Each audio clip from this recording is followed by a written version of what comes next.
नमस्कार, दीप्स किचन मराठीमध्ये मी दीपाली आपलं मनापासून स्वागत करते। चला तर मग आजच्या आपल्या रेसिपीला सुरुवात करूया। आज मी तुम्हाला सोड्याची सुकी भाजी कशी करायची ते दाखवणार आहे।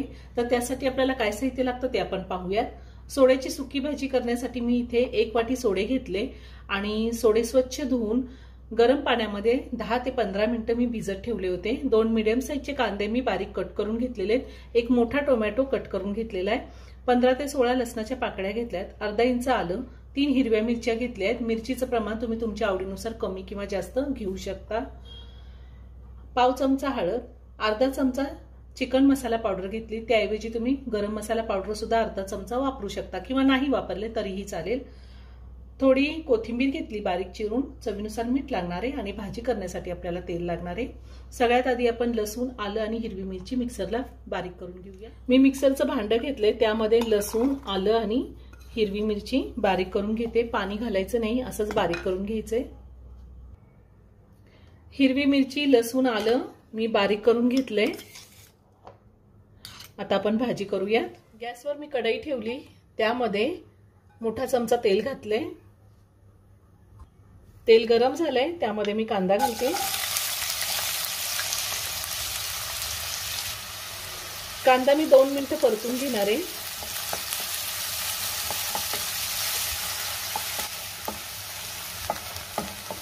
कांदा 2 मिनिटं मी परतून घेतलाय, थोडा ट्रान्सपरंट झालाय। आता त्यामध्ये आलं, लसूण, हिरवी मिरचीचं जे वाटण आपण तयार करून घेतले ते घालूया आणि त्यातच आपल्याला टोमॅटो पण घालायचा आहे। कोथिंबीरही घालायची थोडी, म्हणजे खूप छान स्वाद येतो भाजीला। आणि आता हे सगळं मी 2 ते 3 मिनिटं परतून घेणार आहे, म्हणजे टोमॅटो छान शिजेल, मऊ होईल। 2 ते 3 मिनिटं झालेले आहे। टोमॅटो चांगला मऊ झालेला आहे, शिजला आहे। आता त्यामध्ये मी हळद घालते, त्यातच आपल्याला चिकन मसाला पावडर घालायची आहे आणि पुन्हा सगळं व्यवस्थित मिक्स करून घेते। आता मी यामध्ये सोडे घालते आणि सगळं व्यवस्थित मिक्स करून घेते। अजून थोडी बारीक चिरलेली कोथिंबीर घातली आणि आता आपल्याला पाणी घालायचंय। साधारण अर्धा ग्लास पाणी घालते मी। चवीनुसार मीठ घालूया। मीठ थोडं बेताचंच घालायचंय, कारण सुकट, सोडे, बोंबील याला मीठ असतं, त्यामुळे थोडं बेताचंच घालायचंय। आणि आता झाकण ठेवून साधारण 10 मिनिटं ही भाजी मी शिजवून घेणार आहे।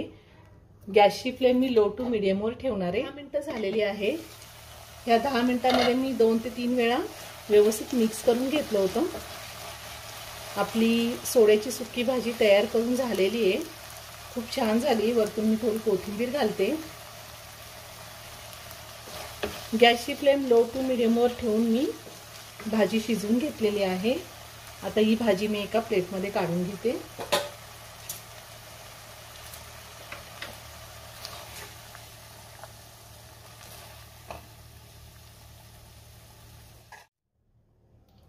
गरमागरम सोड्याची सुकी भाजी तयार करून झालेली आहे। ही भाजी आपण भाकरी, चपाती, भात कशासोबतही खाऊ शकतो।